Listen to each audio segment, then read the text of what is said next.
आज का पहला प्रश्न है, एकमात्र सर्प जो घोंसला बनाता है। श्रृंखला प्रदाकु, नागराज, करैत, क्रकच, शल्की प्रदाकु। सर्पों की प्रजाति में केवल नागराज यानी किंग कोबरा एकमात्र सर्प है जो बिल में रहने के साथ साथ घोंसला भी बनाता है। तो यहां पर आपका सही आंसर है पहले का बी वाला। दूसरा प्रश्न है अब आपका, सूची 1 को सूची 2 के साथ सुमिलित कीजिए और नीचे दिए गए कूट का प्रयोग करके सही उत्तर चुनिए। सूची 1 में भारतीय वन्य प्राणी जातियां दी हुई हैं, सूची 2 में उनके वैज्ञानिक नाम हैं। देखिए, पहला है एशियाई जंगली गधा। तो एशियाई जंगली गधा का वैज्ञानिक नाम इक्कस हेमिओनस है। अगली प्राणी जाति यहां पर है बारहसिंगा। बारहसिंगा का वैज्ञानिक नाम सर्वस दुआउसेली है। अगली प्राणी जाति का नाम है आपका चिंकारा। देखिए, चिंकारा का वैज्ञानिक नाम गजेला है। इसके अलावा अगली प्राणी जाति आपकी जो है वो है नीलगाय।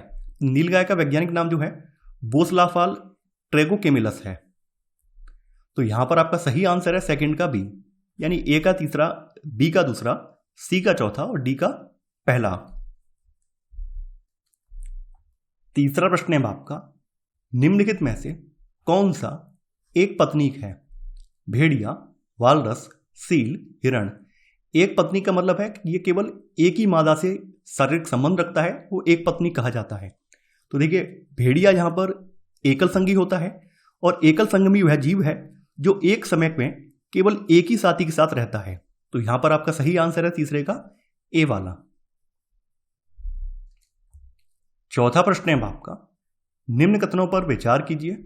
पहला है, साधारण नील हरित शैवाल, स्पायरोगायरा और यूलोथ्रिक्स अलवड़ी जलाशयों तथा महासागरों दोनों में ही पाए जाते हैं।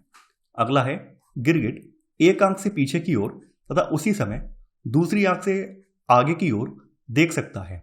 देखिए, साधारण नील हरित शैवाल, स्पायरोगेरा और यूलोथ्रिक्स केवल मीठे पानी में यानी अलवड़ी जलाशयों में पाए जाते हैं, महासागरों में ये नहीं पाए जाते हैं। तो यहां पर आपका पहला वाला कथन गलत हो जाएगा।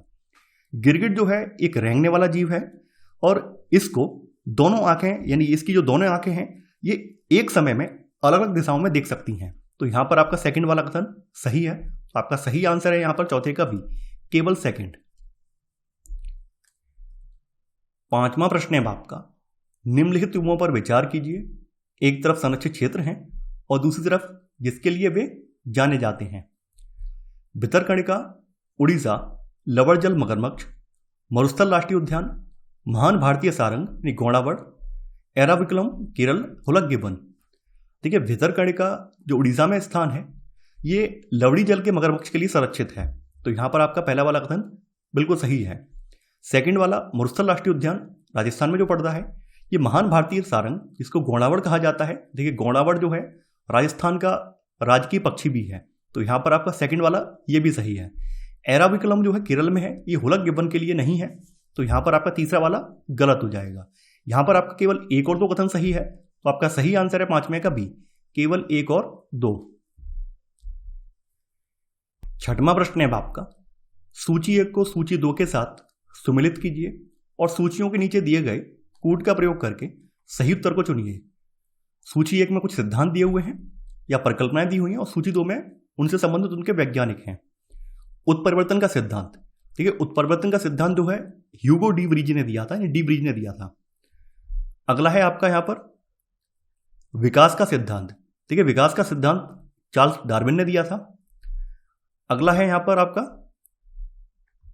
एक एंजाइम की परिकल्पना। एक जीन एक एंजाइम की परिकल्पना जो है बीटल बीक और टैटम ने दी थी। अगला है आपका ओपेरॉन अवधारणा। ओपेरॉन अवधारणा जो है जैकेब और मोनो ने दी थी। तो यहां पर आपका सही आंसर है यहां पर छठवें का बी, यानी ए का चौथा, बी का तीसरा, सी का पहला और डी का दूसरा। तो आंसर होगा छठवें का बी वाला।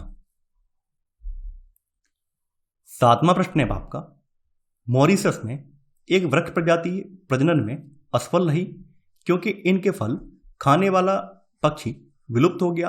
वह पक्षी निम्नलिखित में से कौन सा एक था? फाख्ता, डोडो, कंडोर, स्कुआ।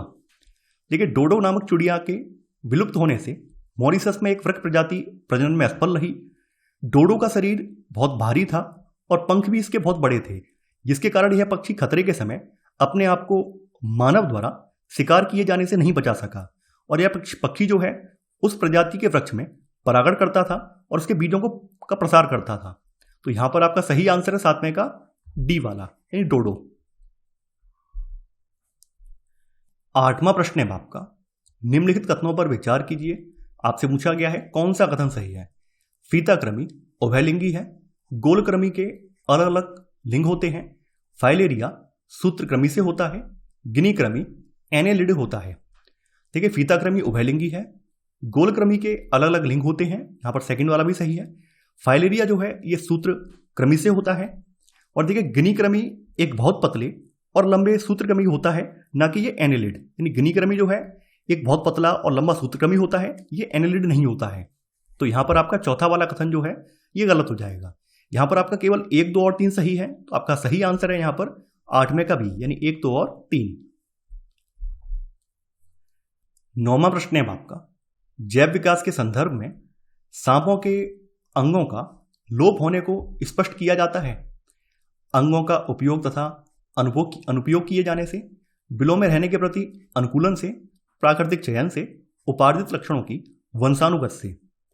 जैव विकास में लेमार्क द्वारा प्रतिपादित उपार्जित लक्षणों की वंशानुगति का सिद्धांत, जिसके अनुसार किसी भी जीवधारी का जो अंग अधिक उपयोग में आएगा वह दृढ़ और सुविकसित हो जाएगा, जबकि कम प्रयोग होने वाला अंग निष्क्रिय एवं लुप्त हो जाएगा। इसलिए सांपों में अंगों का लोप होना अंगों के उपयोग तथा अनुपयोग के उदाहरण है। तो यहां पर आपका सही आंसर होगा 9वें का ए, अंगों का उपयोग तथा अनुपयोग किए जाने से। 10वां प्रश्न है आपका, निम्नलिखित में से कौन सा कथन सही नहीं है, ये आपको बताना है। सभी एकाइनोडर्म सजीव प्रजक होते हैं, गोलकृमि में कोई परिसंचरण तंत्र नहीं होता है, अस्थिर मछलियों में वाताशय आमतौर से विद्यमान होता है, उपास्थ्य मछलियों में निषेचन आंतरिक होता है। देखिए कुछ एकाइनोडर्म को छोड़कर सभी में लिंग भेद है, निषेचन बाह्य होता है और कुछ सजीव प्रजक होते हैं, यानी ये सभी नहीं होते हैं जबकि कुछ होते हैं ये। तो यहां पर आपका ए वाला जो है ये गलत हो जाएगा। गोलकृमि में कोई परिसंचरण तंत्र नहीं होता है, तो यहां पर आपका बी वाला सही है। जो अस्थिल मछलियां हैं, तो अस्थिल मछलियों में वाताशय आमतौर से विद्यमान होता है, तो यहां पर आपका सी वाला ये भी सही है। जो उपास्थ्य मछलियां हैं इनमें निषेचन जो है ये आंतरिक होता है, तो यहां पर आपका डी वाला भी सही है। यहां पर आपका केवल ए वाला कथन गलत है, तो आपका सही आंसर है 10वें का ए वाला। तो ये था हमारा आज का वीडियो। आई होप आपको आज का वीडियो पसंद आया होगा। आप लोग इस वीडियो को लाइक और शेयर करना बिल्कुल ना भूलें। तो चलिए आज की बस इतना ही। Thanks for watching. जय हिंद।